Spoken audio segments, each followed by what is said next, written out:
You are back with Lone Star Resistance. If you're hearing this, congratulations. You have made it through another day. And if you're listening in for the first time, welcome to What's Left of the World. This is your host, Joe, broadcasting from somewhere in the wasteland that used to be Austin, Texas.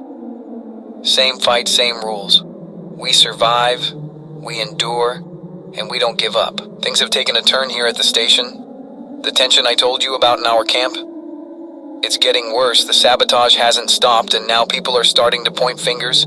Alliances are shifting. Trust is cracking like old plaster, and the infected are closing in. But that's not even the half of it. Tonight, I've got new stories, stranger, darker ones. Because whatever's happening out there, it's bigger than just us. So settle in, folks. This ride is only getting bumpier. Let's start with the bad news. Remember the sabotage I mentioned last time? The generator, the water supply, the radio interference? Well, it's not just paranoia anymore. We caught someone red-handed. His name is Cole. Used to be one of our supply runners. Quiet guy, kept to himself. But last night, Travis and I found him in the storage room, stuffing canned goods into a backpack. When we confronted him, he panicked. Tried to bolt. We didn't let him get far. Turns out Cole's been feeding information to another group. A rival militia operating out of the old Driscoll Hotel downtown. They have been listening to our broadcasts, tracking our movements, waiting for the right moment to strike. And Cole, he was their inside man. We questioned him. Nothing too harsh, just enough to get the truth. He said they promised him protection, a way out if things went south. But here's the kicker. He claimed they're not just another group of survivors. There's something else.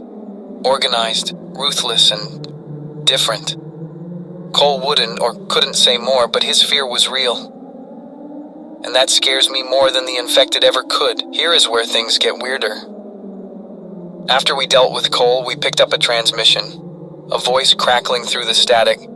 It was calm, composed, and cold. To the survivors at Lone Star Resistance, we know who you are and we know where you are. We're not your enemies yet, but you've been stepping into territory that doesn't belong to you. Consider this your only warning. Stay out of downtown. Stay out of our way. Friendly, right? We haven't responded and we're not planning to. But it begs the question, who are these people and what the hell are they doing in the Driscoll? If anyone out there knows, you have got our frequency. We are all ears. Now let's talk about what's happening out there.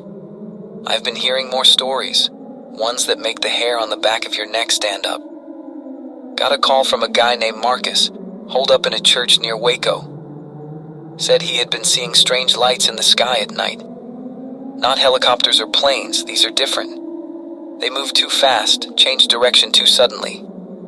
He swears one of them landed in a field a few miles from his camp. When he went to investigate, all he found was a patch of scorched earth and a strange metallic object buried in the dirt. And then there's Amy. She's been traveling with her brother heading west toward El Paso. Said they came across a group of infected standing in the middle of a highway. Not wandering, not attacking, just standing there, perfectly still. When they got closer, they noticed something even stranger. All of them were facing the same direction, like they were waiting for something. These aren't isolated incidents, folks. Something is happening out there. Something bigger than just the infection. And I don't know about you, but it's starting to feel like we're just pawns in a game we don't understand. Got another story for you. This one is from a listener named Javier. He has been riding the rails, hopping freight trains to stay ahead of the infected. Said he caught a ride on an old Union Pacific line heading north. Everything was fine, quiet, uneventful, until they passed through a small town near Abilene. That's when he saw it. Another train moving alongside them on a parallel track. But this wasn't just any train. The cars were packed with infected, hundreds of them crammed together like cattle. And at the front, in the engineer's seat, was a man, alive. Smiling. Javier said he locked eyes with the man as the trains passed each other. And in that moment, he felt something he hadn't felt in years. Pure, unfiltered terror.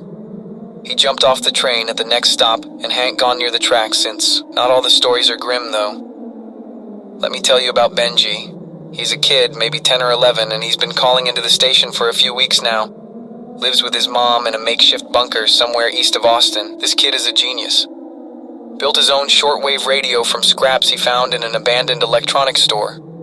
And get this, he's been broadcasting his own show. Calls it The Radio Boy Chronicles. It's mostly him telling jokes and talking about his favorite comic books, but it's good. Real good. Benji reminds me why we do this. Why we fight, why we survive. Because even in the darkest times there is light. Sometimes it's small, fragile, but it's there. Before I sign off, I want to leave you with this. We have all lost something in this fight.